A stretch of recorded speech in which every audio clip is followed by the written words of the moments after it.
অনেকগুলো তো বিভিন্ন কালারফুল বেলুন আছে, বাচ্চার বেলুন। আচ্ছা আচ্ছা, তাহলে পেয়ে গেছে। আচ্ছা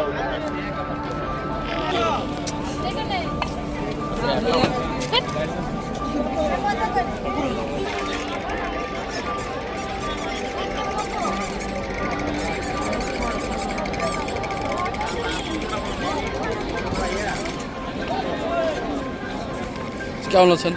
জি আলহামদুলিল্লাহ ভালো। কখন এসেছেন? এই তো মাত্র আসলাম, অনেক জ্যাম জট ছিল, আজকে সবাই আসছে এখানে।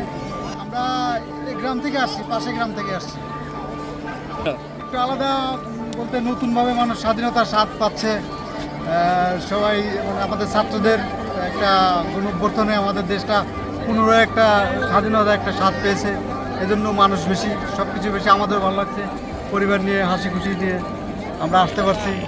আসলে স্পেসিফিক ওইভাবে না, তবে আমরা এবার একটু বেশি আনন্দ করতেছি। সরকার দিয়ে আমাদের অত মাথা কামানো, আমরা আসলে এবার একটু বেশি মনসংযোগ বেশি, এজন্য আমরা একটু বেশি আনন্দ করতেছি। লাগতেছে আজকে অনেক লোকজন, এত লোক এর আগে দেখি নাই। প্রথমবারের মতো আসলাম স্মৃতিসৌধ, এর আগে একবার আসছিলাম, তখন এত লোক দেখি নাই।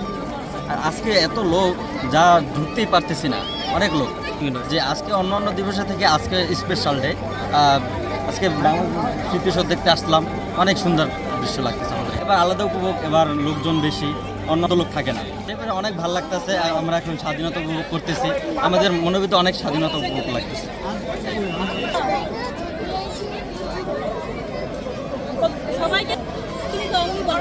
দিবসের শুভেচ্ছা, আল্লাহ হাফেজ। বিজয় দিবসের শুভেচ্ছা।